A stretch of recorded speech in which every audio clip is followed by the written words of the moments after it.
कहानी की शुरुआत होती है एक बिल्डिंग के कैफेटेरिया से, जहां हमारा एमसी टेबल पर सिर रखकर बैठा है। तभी उसका मोटा दोस्त कहता है, अरे उठ जाओ उठ जाओ, ये खाने का टाइम है। एमसी उठते ही सोचता है, ये अच्छी खुशबू किसकी आ रही है।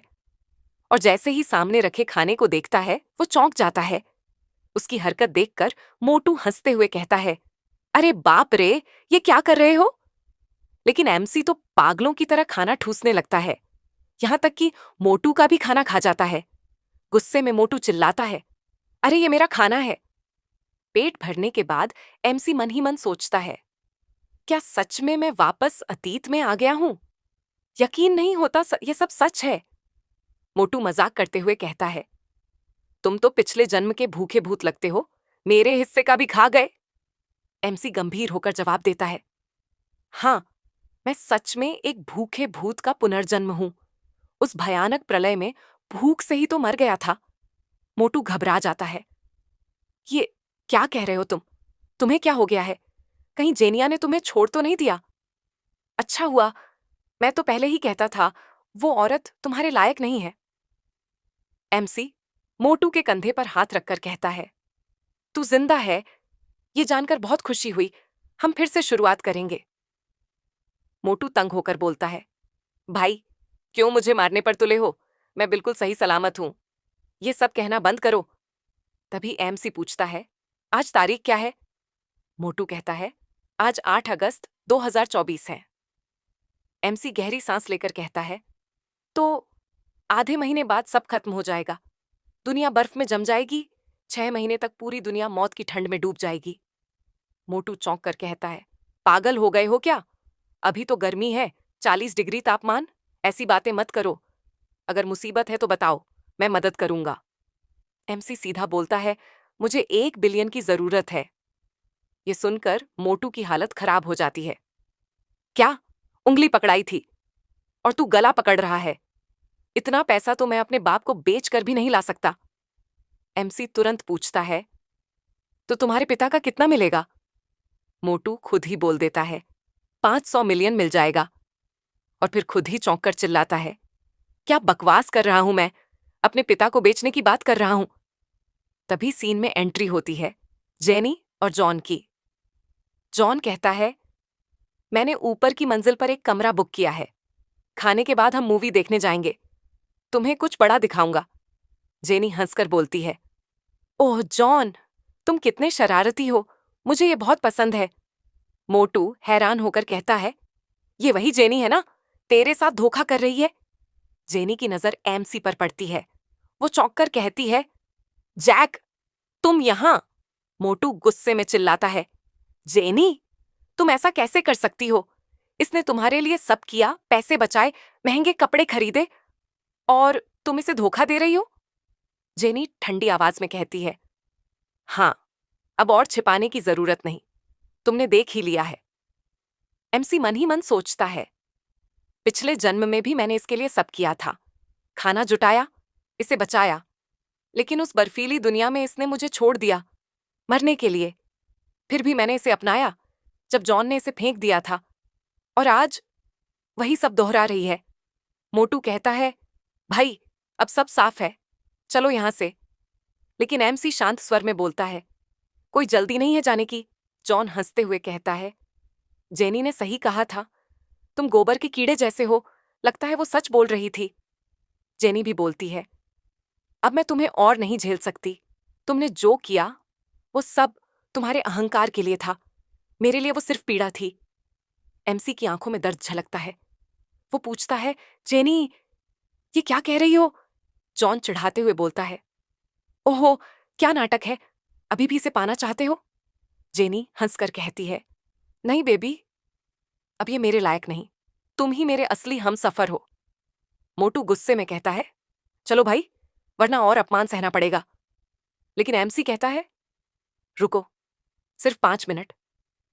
जॉन मुस्कुराते हुए ताना मारता है, लगता है अभी और मनोरंजन करना चाहता है। ठीक है, मैं तुम्हें अपना इस्तेमाल किया हुआ टॉयलेट पेपर दे दूंगा। ये सुनते ही एमसी की नसें फट पड़ती हैं। एक जोरदार थप्पड़ पड़ता है जॉन के गाल पर। पूरा माहौल सन्न हो जाता है। गुस्से से लाल जॉन चिल्लाता है, कमीने, मुझे मारने की हिम्मत कैसे हुई? तेरी तो मौत तय है। वो एमसी पर झपटता है, लेकिन एमसी बिजली जैसी तेजी से उसे किक मारकर गिरा देता है। मोटा सब देखकर मन ही मन सोचता है, ये जैक इतना साहसी कब से बन गया? जेनी गुस्से में कहती है, जॉन, तुम ठीक हो? जैक, तेरी हिम्मत कैसे हुई इसे मारने की? तुझे पता भी है ये ड्रैगन फैमिली का वारिस है। अब तू नहीं बचेगा। जॉन गुस्से में उठता है और चिल्लाता है, मैं जॉन द डॉन हूं। मैं इस कमीने से हार नहीं सकता। लेकिन तभी उसे एक और जोरदार वार पड़ता है। जैक शांत मन से सोचता है, पिछले जीवन में मैंने कितनी तकनीकें सीखी थीं। ऐसे कचरे से मुझे कोई डर नहीं। मोटू हैरानी से कहता है, भाई, तू इतना बदमाश कब से हो गया? नीचे पड़ी जेनी चिल्लाती है, क्या पागल हो तुम? तुमने सच में इसे चोट पहुंचा दी। जैक, अभी इसके घुटनों पर गिरकर माफी मांगो, वरना मैं तुम्हें कभी माफ नहीं करूंगी। जैक गुस्से में कहता है, अबे साली, तू है कौन मुझे बोलने वाली? और जेनी को भी धक्का मार देता है। जॉन गरजता है, मूर्ख, मैं तुझे खत्म कर दूंगा। तुझे मारना चींटी मारने जितना आसान है। लेकिन तभी जैक जॉन की जेब से एक स्प्रे निकाल लेता है। जॉन घबराकर कहता है, इसे वापस दे, तुरंत वापस कर। जैक ठंडी आवाज में कहता है, कितनी लड़कियों को नुकसान पहुंचाया है तूने इस जहर से? जॉन चिल्लाता है, हरामी, मुझे नहीं पता तू क्या बकवास कर रहा है। लेकिन जैक बिना रुके स्प्रे जॉन के चेहरे पर कर देता है। जॉन चीखने लगता है, आ जेनी, दूर रह मुझसे। वो पागलों की तरह जेनी पर झपट पड़ता है, उसके कपड़े तक फाड़ देता है। जेनी चिल्लाती है, जॉन, हम कैफेटेरिया में हैं, ये मत करो। लेकिन जॉन पूरी तरह जानवर बन चुका था।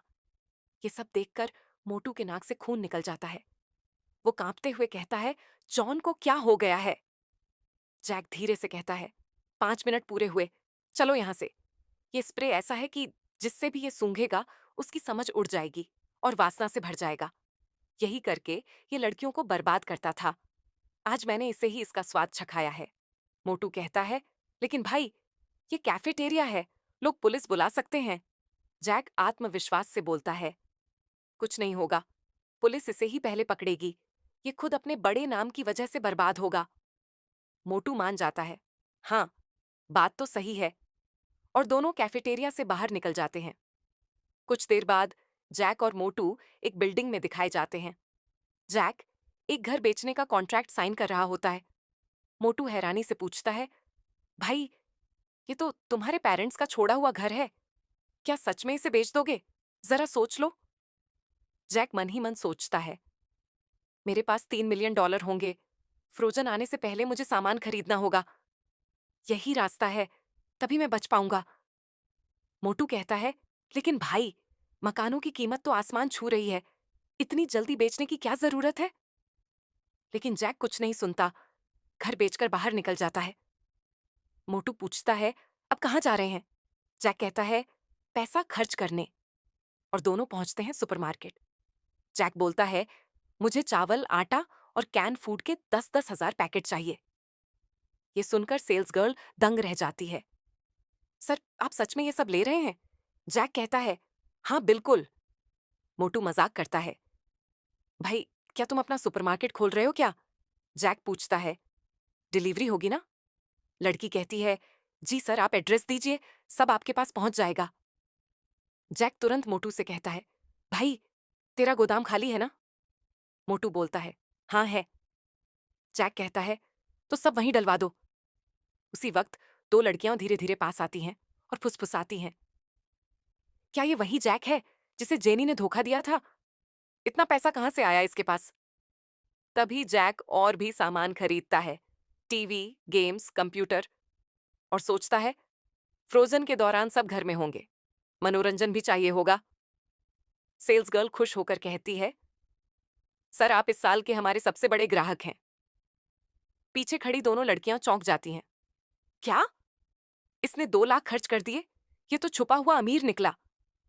उनके दिमाग में लालच जागता है, इसे लूटने का सही मौका है। शायद हमारी खूबसूरती देखकर ये हम पर भी खर्च करे। तभी दोनों लड़कियां आगे बढ़कर बोलती हैं, हाय जैक, बहुत दिनों बाद मिले हो। हमें उम्मीद नहीं थी कि तुम इतने हैंडसम हो जाओगे। जैक इन्हें देखकर सोचता है, ये वही दो लड़कियां हैं। पिछली जिंदगी में इन्होंने मुझे बर्बाद किया था, मेरे कपड़े तक उतार दिए थे, मैं मरते मरते बचा था। लड़कियां मीठी मुस्कान के साथ कहती हैं, इतने चुप क्यों हो, चलो कुछ खा लेते हैं। जैक कहता है, हाँ जरूर, और मोटू को धीरे से बोलता है, तू सामान गोदाम पहुंचा दे, अब बदला लेने की शुरुआत होती है। लड़कियां मन ही मन सोचती हैं, ये तो अभी भी मूर्ख है, चलिए इसे लूटते हैं। कुछ देर बाद सब एक बड़े रेस्टोरेंट के बाहर खड़े होते हैं। जैक कहता है, ये कुछ ज्यादा महंगा नहीं है? लड़कियां मुस्कुराकर कहती हैं, अरे हम किसी को यहां नहीं लाते, चलो जल्दी चलो। अंदर जाते ही महंगे से महंगे डिश ऑर्डर कर देती हैं, गोल्ड कॉफी, बीफ, सब कुछ। पेट भरकर खाती हैं और कहती हैं, बहुत दिनों बाद इतना मजेदार खाना खाया। फिर जैक से पूछती हैं, तुम्हें कैसा लगा? जैक कहता है, अच्छा था, मैं जरा बाहर जाता हूं। वो सीधा रिसेप्शन पर जाता है। लड़की कहती है, सर आपका बिल 18,000 बना है। जैक ठंडी मुस्कान के साथ कहता है, मैं बिल चुकाने नहीं आया, जो खाना हमने खाया है उसकी 100 प्लेट्स और तैयार कर दो। रिसेप्शनिस्ट हैरान रह जाती है, सर सच कह रहे हैं? जैक कार्ड थमाते हुए कहता है, हाँ, ये एडवांस रख लो। मन ही मन सोचता है, पिछली जिंदगी में मैंने सिर्फ कैन फूड खाया था, लेकिन इस बार मैं स्वादिष्ट खाना खाऊंगा। 10 दिन बाद पता चल जाएगा कि इसे कैसे सुरक्षित रखना है। पीछे खड़ी लड़कियां सोचती हैं, भले ही ये बार बार बोल रहा था कि खाना महंगा है, लेकिन बिल चुकाने चला गया। ये अमीर मूर्ख है, इसे बाद में और भी लूटेंगे। रिसेप्शनिस्ट कहती है, सर आपका ऑर्डर प्लेस कर दिया गया है। जैक सिर हिलाकर कहता है, ठीक है मैं चलता हूं, अब ये औरतें अपना बिल खुद भरेंगी। बाहर आकर जैक सोचता है, घर बेचकर मिला पैसा लगभग खत्म हो गया है, मुझे और चाहिए।